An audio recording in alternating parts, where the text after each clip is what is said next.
बड़े बंगले में हाउसवाइफ बहू की पहली दिवाली।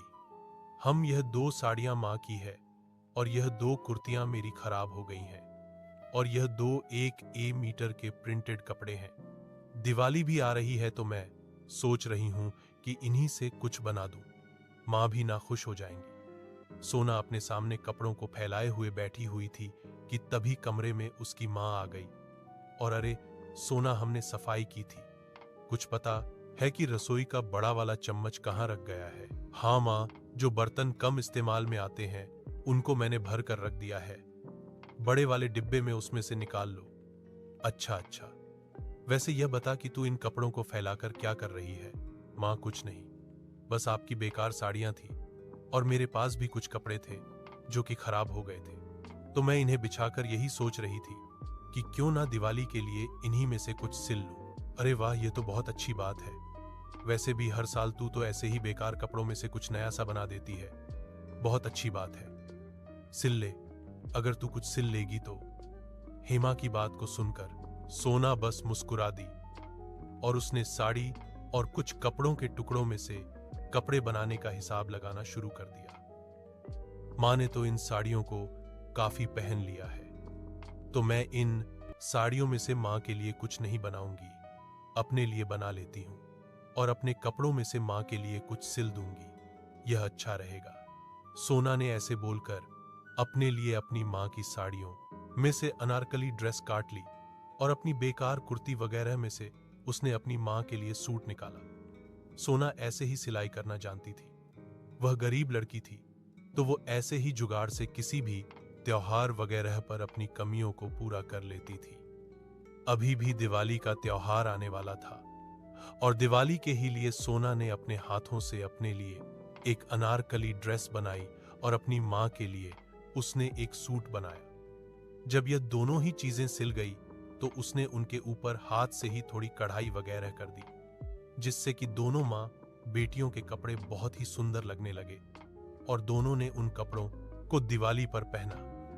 माँ, यह देखो, मैंने अपने लिए यह ड्रेस सिली थी आपकी साड़ी में से, बताओ कैसी लगी है? बहुत ज्यादा सुंदर। मैं तो हमेशा से तुझे यही बोलती हूँ कि तू तो जुगाड़ से पुराने कपड़ों को भी ऐसा बना देती है कि वह पहचानने में ही नहीं आते। सच में मेरी बेटी बहुत ही समझदार है। मायके में माँ ने मेरे हाथों के सिले हुए कपड़े पहनती थी और कितनी खुश होती थी। हर दिवाली में ही माँ को कपड़े बनाकर पहनाती थी मैं, लेकिन अब तो मेरी शादी हो गई है और मुझे ससुराल भी बड़े बंगले वाला मिला है।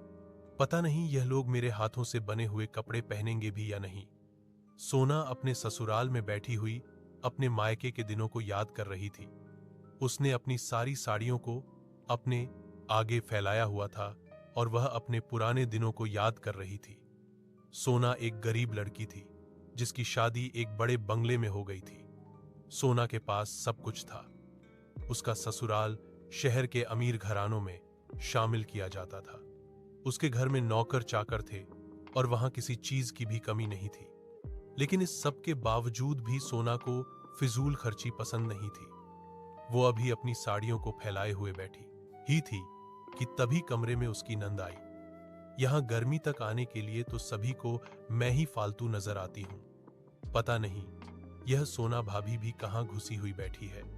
सोना भाभी कमरे में तो हो। अरे ज्योति, तुम बोलो क्या हुआ? आपको सारे बंगले में ढूंढा है मैंने, चलो बाहर आओ। बाहर दादी माँ और माँ आपको बुला रही हैं। आप ऐसे एक कमरे में घुसे हुए बैठी ही क्यों हो? पता नहीं आपको कि दिवाली आ रही है, घर में कितने सारे काम हैं और आप आराम से अपने कमरे में आराम फरमा रही हो। नहीं ज्योति, मैं तो अपनी अलमारी को समेट रही थी। देखो ना, कितनी साड़ियां बेकार हैं, बस इन्हें ही निकाल रही थी। वैसे ज्योति, मुझे जरा भी ना चीजों को बेकार करना पसंद नहीं है। यह सारी साड़ियां नई जैसी ही हैं। वो तो बंगले में माँ एक जैसी साड़ी को 3 बार से ज्यादा नहीं पहनने देती, तो इस वजह से यह बेकार हो गई हैं। लेकिन तुम चाहो तो मैं इनसे बहुत अच्छी अच्छी ड्रेसेस बना सकती हूँ। बोलो, क्या तुम मेरे हाथों से सिली हुई ड्रेस इस दिवाली पर पहनना चाहोगी? मैं और इन पुरानी साड़ियों में से सिली हुई ड्रेस पहनूं? अरे सच्ची, पता भी नहीं चलेगा कि तुमने पुरानी साड़ियों में से बनी हुई ड्रेस पहनी हुई है। मैं इतनी अच्छी ड्रेसेस बना दूंगी ना कि सभी लोग देखते रह जाएंगे। बोलो क्या मैं बना दूं? पता है, मैं ना मायके में ऐसे ही पुराने कपड़ों में से बनी हुई ड्रेसेस पहनती थी और सभी को तो वो बहुत ही ज्यादा पसंद आती थी। सोना की बात को सुनकर ज्योति कुछ देर को शांत रही और फिर वो उसे अकड़ते हुए बोली, आपका दिमाग तो सही है ना? आपकी शादी हुई यहाँ 6 महीने होने वाले हैं, लेकिन आप अभी तक भी बंगले की बहू नहीं, बस एक गरीब की लड़की ही हो भाभी। क्या मतलब है आपका कि मैं दिवाली पर आपकी पुरानी साड़ी में से बनी हुई ड्रेस पहनूं? लेकिन क्यों? मेरे पास पैसे नहीं है या फिर मेरी औकात नहीं है? क्या बोलना चाहती हो आप? अरे नहीं नहीं ज्योति, तुम तो मेरी बात को गलत ले गई। ऐसा मेरा कोई भी मतलब नहीं था। मुझे माफ कर दो भाभी, आपकी बात ही तो ऐसी है, इसीलिए तो हम आपको पसंद नहीं करते हैं। चलो अब बाहर आ जाओ, बेकार की बातें ना बनाओ। दादी माँ और माँ आपको बुला रही हैं। ज्योति ऐसे बोलकर मुंह बनाकर सोना के कमरे में से आ गई। सोना भी उदास सी होकर अपने कमरे से अपने बंगले के बड़े हॉल में पहुंची, जहां पर सभी नौकर और घरवाले खड़े हुए थे। सोना के घर में उसकी सास, दादी, सास, 2 जेठानियां, नंद, ससुर, 2 जेठ और सोना का पति थे। सभी घर के मर्द काम पर लगे हुए थे और घर की औरतें ही घर की जिम्मेदारी को संभाल रही थी। जीमा जी और दादी साहस जी में आ गई। आजा बहू, हम सभी कब से तेरा इंतजार कर रहे थे। अच्छा, अब सुनो, सभी अब बहू भी आ गई है, तो मैं तुम सभी को बता देती हूं कि आज हम सभी अपने बंगले की दिवाली की सफाई कर रहे हैं। ठीक है, एक एक कोना घर का खेल उठना चाहिए। यह बात सभी घर में नौकर और घर के सदस्य अच्छे से समझ ले। अब मैं बता देती हूं कि कौन कौन और कहां कहां की सफाई देखेगा। अरुणिता बहू, तू बंगले के बाहर की सफाई करेगी। पूरा बंगला बाहर से अच्छे से साफ करवाना तेरी जिम्मेदारी है, क्योंकि सभी लोग जब बाहर से आएंगे तो घर बाहर से ही साफ दिखाई देना चाहिए। बाकी मेघा बहू, तू छत को साफ करवाना और सोना बहू, तू बंगले को अंदर से साफ करवाएगी। समझ आया? और मैं दादी, मुझे भी कुछ करना है क्या? मैं आराम से जाकर आराम कर लूं। ज्योति, तू अच्छे से जानती है ना कि तेरी दादी को काम के वक्त पर काम और आराम के वक्त पर ही आराम अच्छा लगता है, तो फिर तू ऐसी बात कैसे कर सकती है? सोना बहू अंदर से अकेले थोड़ा ही पूरा बंगला साफ करवा देगी, तू भी तो उसकी मदद करेगी। सोना बहू, आधा बंगला तू साफ करना और आधा ज्योति साफ करवाएगी। ठीक है? और मेहमा जी, मुझे कुछ नहीं करना है। क्या? क्यों नहीं करना है? जब सभी मेरी पोता बहुएं और पोती काम करेगी तो मैं अपनी बहू को कैसे खाली रहने दूंगी? आजा, तू मेरे बालों में तेल डाल दे। आशा सभी को काम पर लगाकर खुद आराम से तेल डलवाने को बैठ गई। सभी बहुएं अपने साथ दो दो नौकर लेकर जाकर सफाई करने लगी। बंगला बहुत ही ज्यादा बड़ा था। बंगले में एक बड़ा सा मैदान था, बहुत सारे कमरे थे और हर चीज बहुत ही ज्यादा सुंदर थी। सबसे पहले अरुणिता ने नौकरों को बाहर से बंगला साफ करने का आर्डर दे दिया। सुनो, सबने पहले सभी मिलकर पूरे बंगले को अच्छे से साफ करना है और कहीं भी कोई मकड़ी का जाला या धूल का गुच्छा रहना नहीं चाहिए। एक दीवार को चमका दो और उसके बाद मैं तुमसे गार्डन साफ करवाऊंगी। कितना काम करवाते हैं यहाँ पर सभी लोग मुझसे। थोड़ा आराम कर लेती हूँ, इतने में यह लोग बंगले को सभी तरह से साफ कर देंगे। अरुणिता अपने नौकरों को आर्डर देकर खुद आराम से आराम करने लगी। सभी नौकरों ने सभी तरफ से बंगले को झाड़कर साफ कर दिया, जिसके बाद वह अरुणिता के पास आई। मालकिन, हमने सभी तरफ से बंगले को साफ कर दिया है, अब बताइए कि और क्या करना है? साफ कर दिया है, बहुत अच्छी। तो अब तुम लोग गार्डन भी साफ कर दो। यह फाउंटेन, ये घास भी काट देना, समझे? और यह जो किनारे वाली घास है, इसको भी कैंची से एक समान कर देना। जी मालकिन। अरुणिता की बात को सुनकर सभी नौकर फिर से सफाई में लग गए। एक तरफ बंगले के बाहर से सफाई कुछ इस तरह से हो रही थी, तो वहीं दूसरी तरफ छत की सफाई को मेघा संभाल रही थी। हे भगवान, इस इतनी बड़ी छत को मुझे साफ करवाना पड़ेगा। बंगले की छत पर आकर तो ऐसा लगता है कि जैसे कि मैं शहर में किसी बड़े पार्क मैं आ गई हूं। देखो, मैं तुम लोगों को बार बार तो नहीं बताऊंगी, बस अभी ही समझ लो। शांता, आप अपने साथ 2-4 नौका ले जाकर जो छत को पौधों वाला एरिया है ना, उसको साफ करो। और हाँ, ग्रास कारपेट को उठाकर 10 भी कमलों को सरकाकर सफाई करना। बाकी के नौकर छत का रेस्टिंग एरिया साफ करेंगे और तुम 2 लोग छत की झाड़ू लगाकर इसको धोना। यह सभी मेरे पास आएंगे, फिर मैं बताऊंगी कि आगे क्या करना है। मेघा की बात को सुनकर सभी नौकर काम पर लग गए। बगले की छत बहुत ही ज्यादा बड़ी थी, जिसकी वजह से नौकरों ने बंटकर काम करना शुरू किया। छत पर एक गार्डन जैसा एरिया बना हुआ था, जिसमें फूल पौधे लगे हुए थे। कुछ नौकर उसे साफ करने को पहुंचे। मालकिन ने बोला है कि एक एक गमले को सरकाने के बाद काम करना है, समझ आया? इसलिए सभी अच्छे से काम करना। शांता, जो कि घर की पुरानी नौकरानी थी, वो सभी नौकरों को गाइड कर रही थी। थोड़ी ही दूरी पर छत पर छप्पर डालकर एक ऐसी जगह बनाई हुई थी जहां घर वाले बरसात वगैरह का मजा लेते थे। कुछ नौकर उस जगह को साफ कर रहे थे। यह मत सोचना कि मैं तुम लोगों को देख नहीं रही हूं तो तुम लोग बस चालू सा काम कर दोगे। मैं यहीं पे हूं और सभी पर नजर है मेरी। सारे नौकर ऐसे ही अपना अपना काम करने में बिजी थे। मेघा आराम से छत के एक कोने में बैठकर रील्स देख रही थी। कुछ ही दिन में सभी नौकरों ने लग मिलकर सारी छत को साफ कर दिया, जिसके बाद वो सभी मेघा के पास आई। हाँ, हो गया काम। चलो तो अब जो छत पर कमरा बना हुआ है, सभी लोग उसको साफ करने में जुट जाओ। आओ मेरे साथ। मेघा ऐसे बोलकर सभी नौकरों को अपने साथ कमरे में ले आई, जहां उसने तो सभी को सफाई में लगा दिया और वह आराम से कमरे के सोफे पर बैठकर फोन चलाने लगी। वहीं दूसरी तरफ ज्योति भी नौकरों से काम करवा रही थी। चलो अच्छा है, मैंने काफी काम निपटा दिया। अब बस एक चीज रह गई है, यह भी साफ हो जाए तो फिर मैं फ्री हो जाऊंगी। सुनो देखो, हमने काफी जगह की सफाई कर दी है। जो भी दादी ने बोला था वो सब साफ हो गया है। तो अब आखिरी चीज, इस बालकनी को भी आप जल्दी से साफ कर दीजिए। दीपक, तुम इन सभी से अपनी निगरानी में काम करवाओ। जी मालकिन। चलो जल्दी से सभी मिलकर बालकनी को साफ करो और काम अच्छे से होना चाहिए। बस अच्छे से नहीं, बहुत ज्यादा चाहिए। समझ आया? ज्योति की बात पर सभी नौकरों ने बस अपनी गर्दन को हिला दिया। बंगले की बालकनी भी छोटी सी नहीं थी। बालकनी में एक बहुत ही प्यारी लकड़ी का झोला था। साथ ही वहां पर भी काफी पौधे और फूल रखे थे। सभी नौकर मिलकर उस जगह को भी साफ करने लगे। वहीं दूसरी तरफ सोना घर के हॉल वगैरह को साफ करवा रही थी। अरे वाह, आप लोगों ने तो बहुत ही जल्दी और बहुत ज्यादा अच्छे से सारे कमरों को साफ कर दिया, लेकिन अभी सबसे बड़ा हॉल साफ करना बाकी है। चलिए, आप लोग थक गए होंगे और मुझे भी ऐसे ऑर्डर देकर काम करवाना अच्छा नहीं लग रहा है, तो मैं भी अब आपके साथ सफाई करवाती हूँ। अरे नहीं, मालकिन, आप क्यों हमारे साथ काम करवाओगी? यह तो हम नौकरों को भी अच्छा नहीं लगेगा कि हमारी मालकिन काम करवा रही है।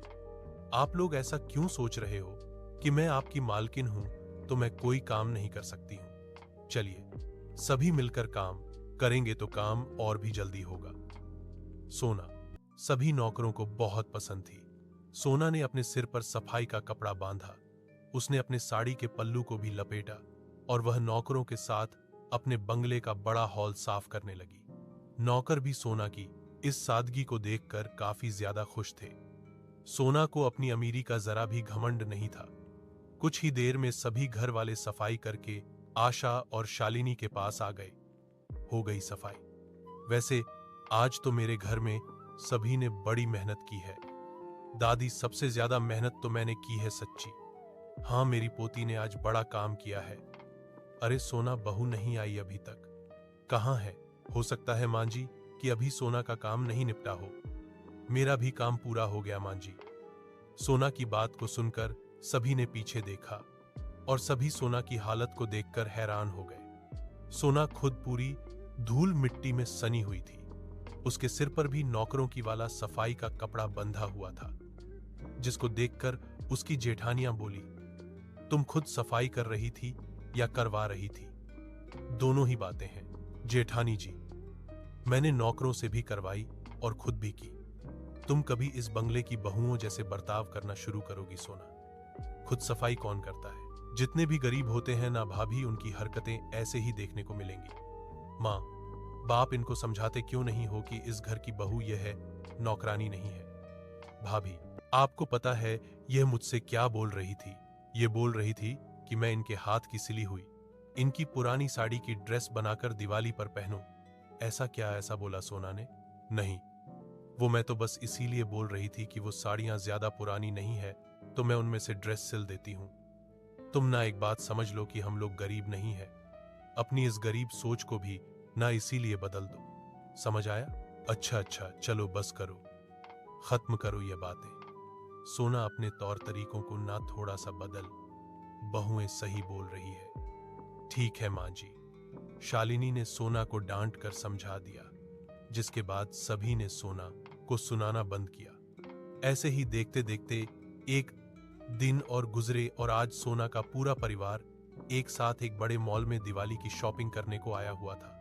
वो लोग बड़ी बड़ी गाड़ियों में शॉपिंग करने को निकले थे। सुना बहुआ, जिसको जो भी सामान लेना हो बस अभी ले लेना, क्योंकि अब दिवाली में बस 2-4 दिन ही बचे हुए हैं, तो हो सकता है कि फिर तुम लोगों का घर से बाहर निकलना ना हो। आशा की बात को सुनकर सभी बहुओं ने शॉपिंग करना शुरू कर दिया। मेघा, अरुणिता और ज्योति तीनों बिना पैसों की फिक्र किए शॉपिंग कर रही थी। अरे वाह, यहाँ पर तो कितनी प्यारी प्यारी साड़ियां हैं, तो पूरी 5 साड़ियां लूंगी मैं भी क्या किसी से कम हूं?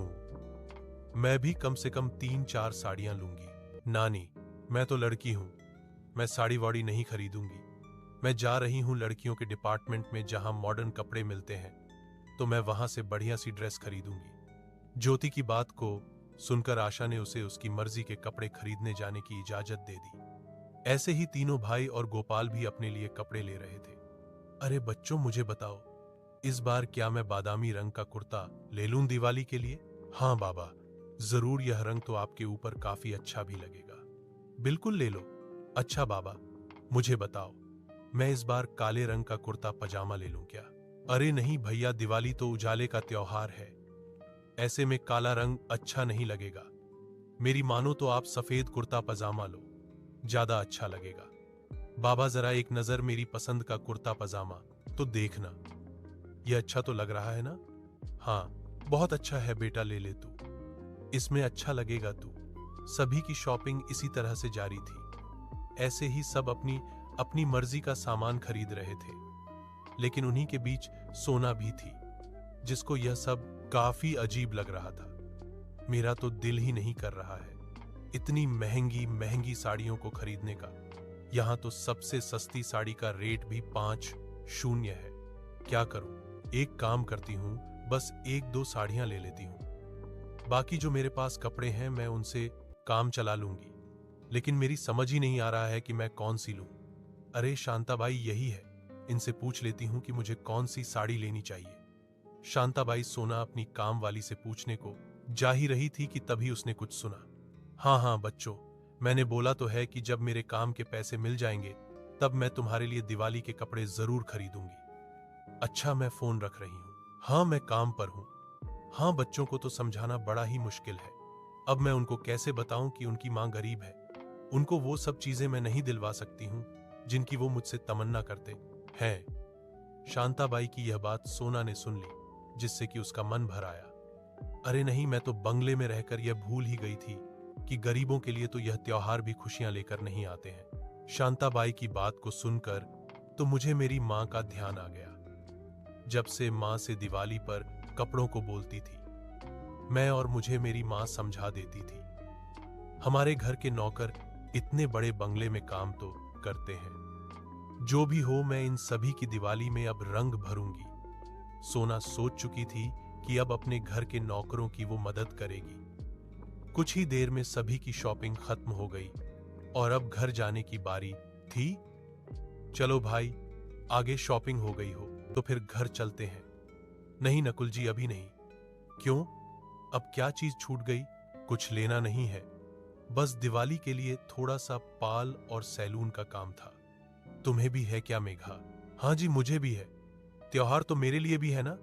अरे तो फिर देरी क्यों कर रही हो? जितना जल्दी हो सके काम को निपटाओ। जाओ, जल्दी से होकर आओ सैलून और पार्लर। सोना बहू, तुझे कोई काम नहीं है इन जगहों का? नहीं दादी माँ जी, मैंने कभी ऐसी जगहों पर आना जाना नहीं किया। मुझे कोई काम नहीं है। इनमें तो कभी बड़े लोगों के जैसे शौक आएंगे ही नहीं। खैर, हमें क्या, दिवाली पर जब बस खुद का ही चेहरा मुरझाया हुआ दिखाई देगा तब कोई हमसे कुछ ना बोले। मेघा ऐसे बोलती अरुणिता और ज्योति के साथ पार्लर चली गई और वहां पर भी उन्होंने खूब पैसे उड़ाए। सोना अपने ससुराल वालों के साथ घर वापस आ चुकी थी और घर आते ही सोना अपने कमरे में चली गई और उसने वही पुरानी साड़ियां निकाल ली जो उसने सफाई वाले दिन निकाली हुई थी।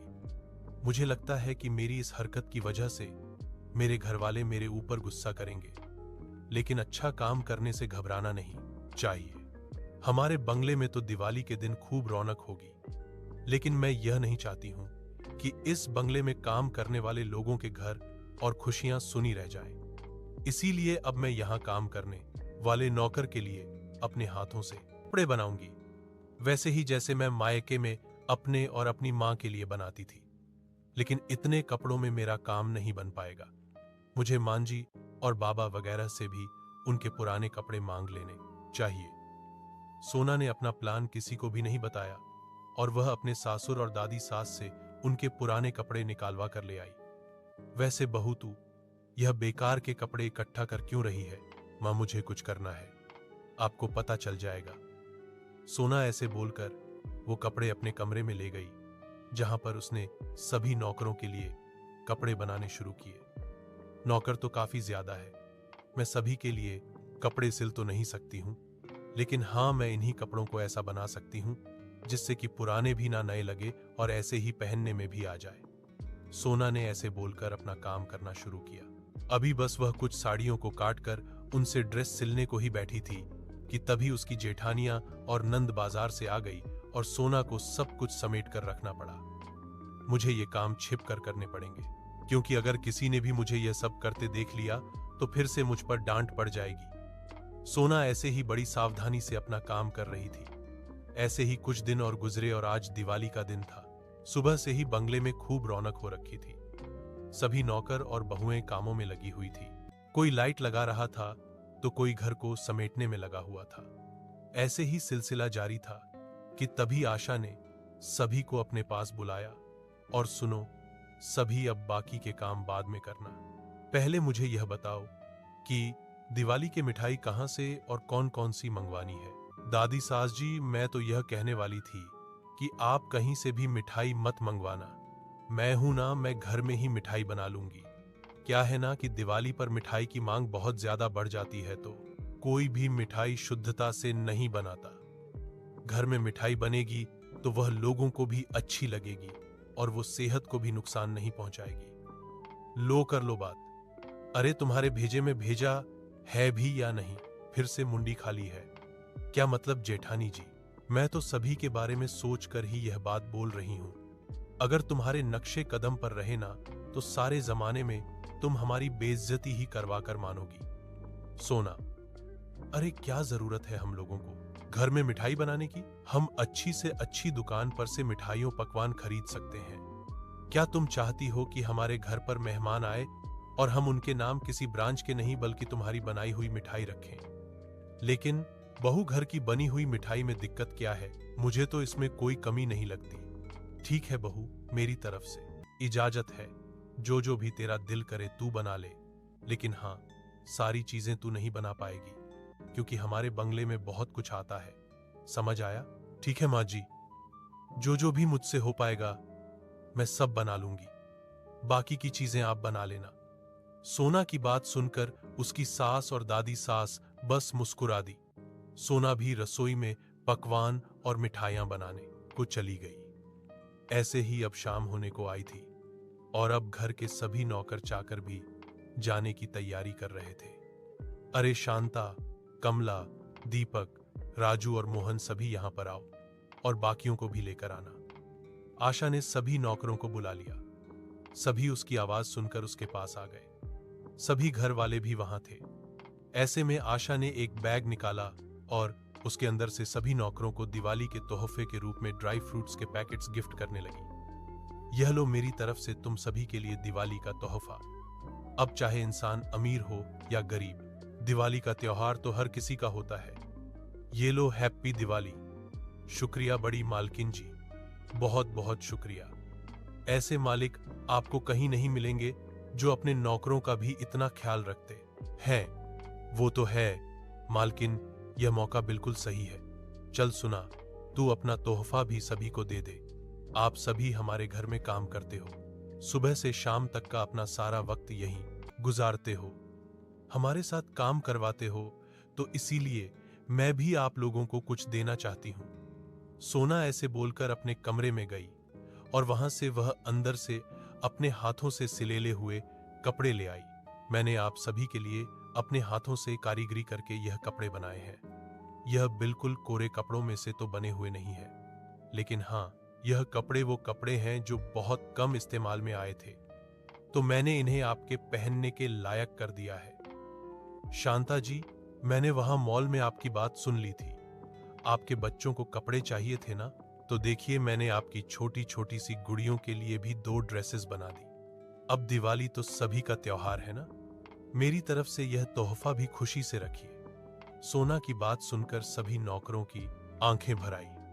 उन्होंने खुशी से उसके बनाए हुए तोहफों को अपनाया और मैं सच में बता नहीं सकती हूं कि मालकिन, आज आपने मेरे ऊपर कितना बड़ा एहसान किया है।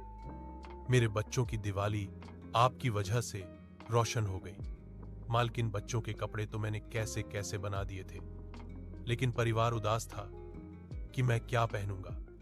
आज आपने मेरे साथ साथ मेरे परिवार को भी खुश कर दिया। मैं बता नहीं सकती हूं कि आप सभी को खुश देखकर मुझे कितना अच्छा लग रहा है। सच में जाइए और सब खुशियों से अपनी दिवाली मनाइए। सोना के बनाए हुए कपड़े लेकर सभी नौकर खुशी खुशी अपने घर को चले गए, लेकिन सोना को उसकी जेठानियां और नंद घूर रही थी। क्या हुआ? आप लोग मुझे ऐसे क्यों देख रहे हो? देख रहे हैं कि तुम्हारे अंदर कितनी कम अक्ल है। अरे, अब ये दिन आ गए हैं कि हमारे की मालकिन नौकरों को अपने हाथों से बने हुए कपड़े पहनाएंगी। सही बोला मेघा ने। ये क्या किया तुमने? आज तुम्हारे अंदर अकल वकल है कि नहीं कि इसमें बस भूसा ही भरा हुआ है। मैंने तो बस उन लोगों को 2 पल की खुशी दी है। इसमें गलत क्या है? इसमें सही क्या है? आप मुझे यह बताइए।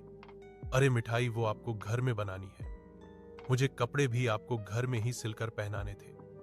अपने लिए आपने कोई शॉपिंग नहीं की। आप इस बड़े बंगले में रहने के लायक हो ही नहीं। भाभी, आप तो बस एक आम सी हाउसवाइफ हो ना कि किसी बंगले की मालकिन। सभी सोना को ऐसे ही सुनाने लगे।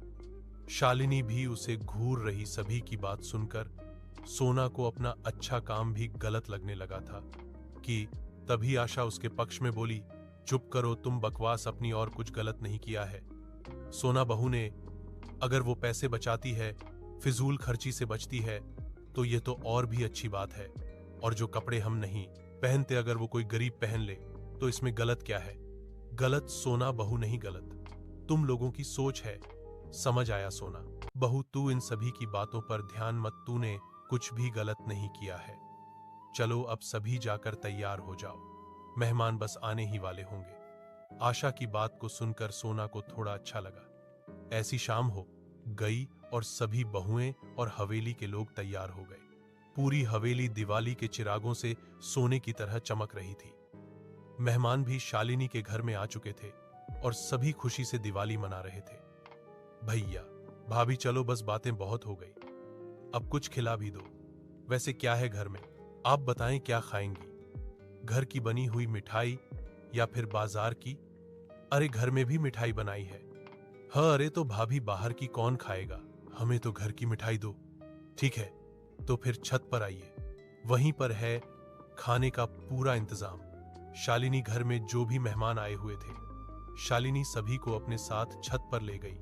छत पर लाइटें, टेबल वगैरह लगे हुए थे, जहां पर सभी ने बहुत शौक से बस घर में बनी हुई मिठाइयां ही खाई। फिर ऐसे ही कुछ देर बाद घर के सभी नौकर सोना के हाथों से सिले हुए कपड़ों मालिकों के बंगले में आए जो भी सोना की वजह से काफी खुश लग रहे थे। बड़ी मालकिन, हम गरीब नौकर भी तोहफे लाए हैं। यह लीजिए नौकर। अरे मैं तो इन्हें आपके रिश्तेदार ही समझी थी। हमें सबसे छोटी मालकिन ने अपने हाथों से कपड़े सील कर दिए हैं ना, इसलिए आपको लगा होगा अपने हाथों से। क्या बात है, आपकी बहू तो बहुत ही अच्छी है शालिनी जी। वैसे दिवाली का तो मतलब यही है कि दूसरों की जिंदगी में भी रंग भर देना। सही कहा।